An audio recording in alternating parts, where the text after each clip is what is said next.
Il y a un an, la tempête Xynthia dévastait tout sur son passage. Des vies, des régions. Aujourd'hui, tout au long de la journée, France 3 mobilise toute la force de son réseau régional et délocalise une partie de son antenne nationale. En direct de la Faute-sur-Mer, présentation du 12-13 par Samuel Etienne et pour l'édition régionale, Virginie Charbonneau. Dans le 19-20 de Carole Gessler, page spéciale en direct de l'Aiguillon-sur-Mer avec Stéphane Lippert. Découvrez aussi 2 documentaires inédits. À 15 h, une nuit de cauchemar suivie d'un débat présenté par Emmanuel Faure en direct de la Faute-sur-Mer. Et à 20 h 35, Xynthia au cœur de la tempête. Puis, les politiques et les témoins du drame prennent la parole en direct face à Patrick Poivre d'Arvor. Tempête Xynthia, un an après. Une journée spéciale aujourd'hui dès 12 h sur France 3.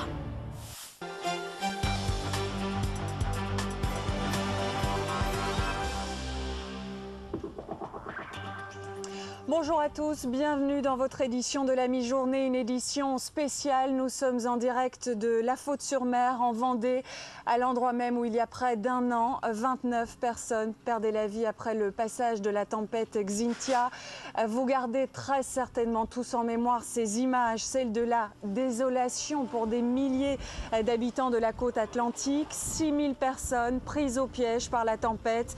C'était dans la nuit du 27 au 28 février 2010. Et au réveil, un bilan douloureux, 29 morts sur la seule commune de La Faute, 53 victimes au total dans tout le pays.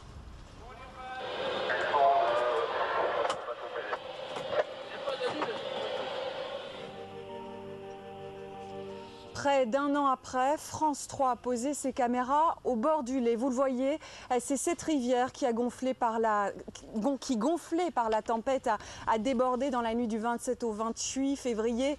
L'eau a tout emporté sur son passage. La digue, notamment où nous sommes installés, elle a dévasté le lotissement qui se situe juste en contrebas. Et l'intégralité de ce document est à voir à 15 h. Tout de suite, votre édition nationale avec vous, Samuel Etienne. Rendez-vous exceptionnel aussi pour vous. Oui, bonjour Vanessa. C'est vrai que c'est quelque chose qui nous frustre un peu les journalistes dans les JT. On parle d'un événement et puis une autre histoire le chasse. C'est bien, je crois, un an après, au vu de l'émotion suscitée par la catastrophe il y a 12 mois maintenant, de revenir. Et on est très heureux de le faire. Et c'est dans un instant dans le 12-13. A tout de suite. Merci. Merci à tous. Tout de suite donc votre 12-13 national.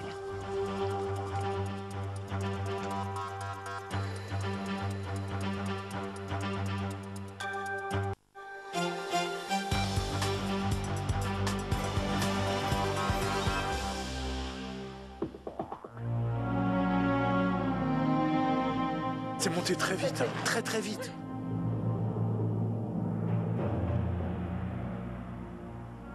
Les pompiers, il y a quelqu'un?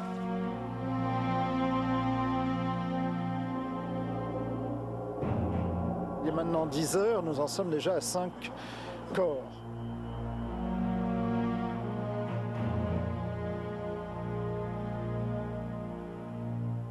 Je crois que je vais arrêter complètement parce que le moral n'y est plus du tout là.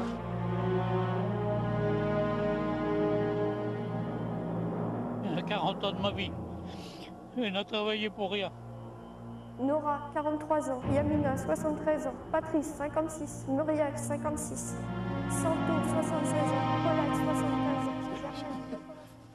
Je restais dedans. Là. Bonjour à tous et bienvenue dans le 12-13, une édition spéciale que nous avons décidé de consacrer à cette catastrophe qui, il y a un an, frappait le littoral atlantique et surtout le département de Vendée et de Charente-Maritime. Je veux parler bien sûr de la tempête Xynthia. Nous sommes ici à la Faute-sur-Mer, en Vendée, la commune la plus touchée, la plus endeuillée par la catastrophe. Il y a eu ici 29 morts.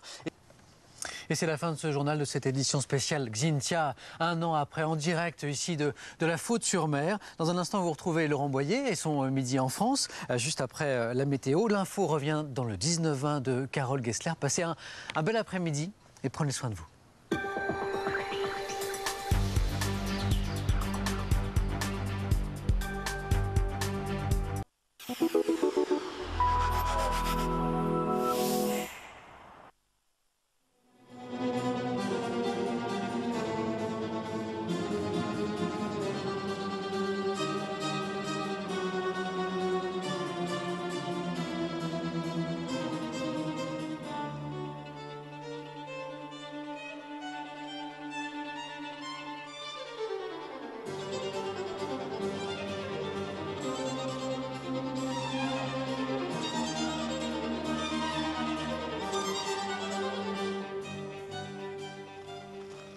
Bienvenue, bonjour à toutes et à tous, merci d'être avec nous en ce mercredi après-midi sur France 3 où nous vous proposons une journée exceptionnelle consacrée à Xynthia, la tempête Xynthia, un an après.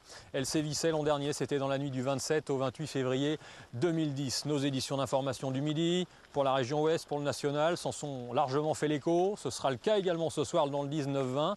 Et notez tout de suite ce rendez-vous, ce soir dès 20h35. Je vous invite à nous rejoindre puisque Patrick Poivre d'Arvor, en direct de La Rochelle, vous présentera une émission exceptionnelle consacrée aux causes, aux conséquences, aux responsabilités éventuelles et aux coûts de cette tempête Xynthia. Merci beaucoup aux équipes techniques de France 3 Pays de la Loire, de France 3 Poitou-Charentes.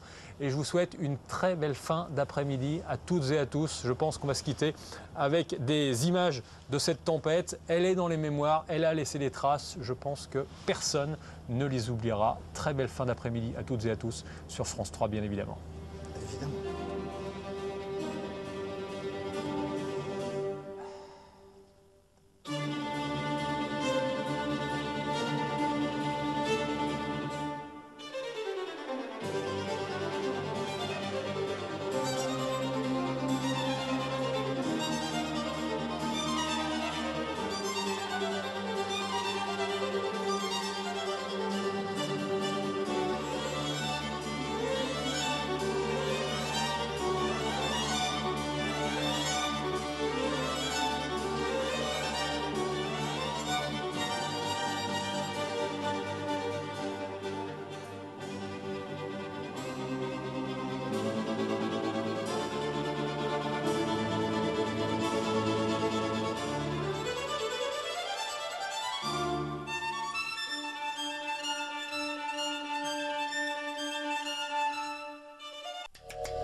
Il y a un an, la tempête Xynthia frappait une partie de la France. Dès 19h, France 3 revient sur l'étendue et les conséquences du drame. Dans le 19-20 de Carole Gessler, édition régionale en direct de la Faute-sur-Mer avec Virginie Charbonneau, puis une page spéciale présentée par Stéphane Lippert en direct de l'Aiguillon-sur-Mer. À 20h35, découvrez les témoignages des rescapés et les images inédites de la catastrophe dans un document Xynthia au cœur de la tempête.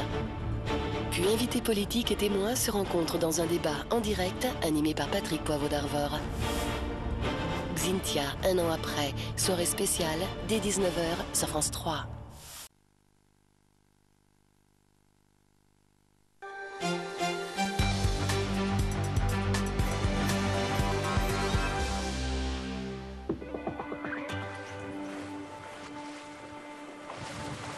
Oh les pauvres gens.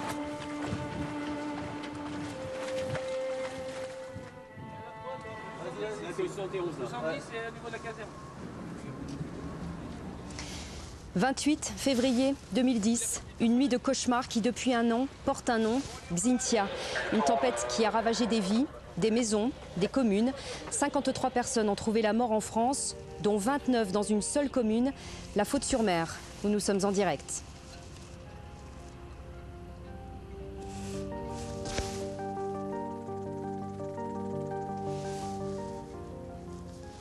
Bonsoir à vous tous, je vous retrouve donc en direct pour une édition spéciale et pendant ce journal exceptionnel que nous avons choisi ce soir de consacrer intégralement à Xynthia, un an après, nous allons entendre des sinistrés et puis aussi nos invités, un psychologue, un géographe et le représentant d'une association de victimes et puis tenter aussi de comprendre le phénomène et les décisions qui ont conduit au drame.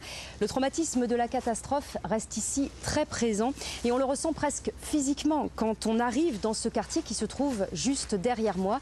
C'est ici que sont décédées les 29 victimes, 16 femmes, 10 hommes, 3 enfants âgés de 2 à 88 ans. Dans ce lieu rebaptisé Cuvette de la Mort, le temps s'est arrêté. À l'approche du 28 février, bien sûr, il y a beaucoup de publications autour de Xynthia un an après. Je vous en présente seulement quelques-unes, bien sûr, ça n'est pas exhaustif.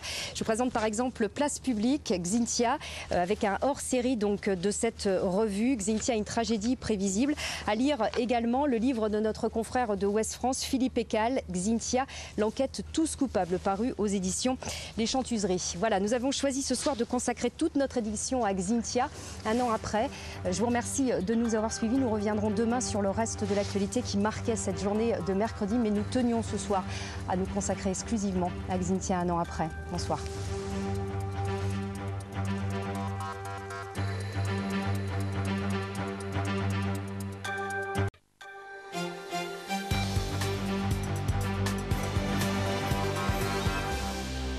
Bonsoir à tous, bienvenue dans ce 19-20. Une partie de la Libye semble être ce soir entre les mains des opposants au régime. Les menaces de répression du colonel Kadhafi laissent craindre le pire. Les violences continuent, l'Europe se dit prête à des sanctions. Les ONG redoutent un exode massif aux frontières. Nous serons en direct de la frontière tunisienne avec notre envoyé spécial Memona Interman. En France, c'est toujours l'incompréhension à l'hôpital Henri Mondor à Créteil où un médecin a été blessé à coups de couteau en pleine consultation. Il pourrait s'agir d'un acte de vengeance. Dominique de Villepin qui coupe les ponts avec l'UMP et officialise son départ. C'est un pas de plus vers une candidature en 2012.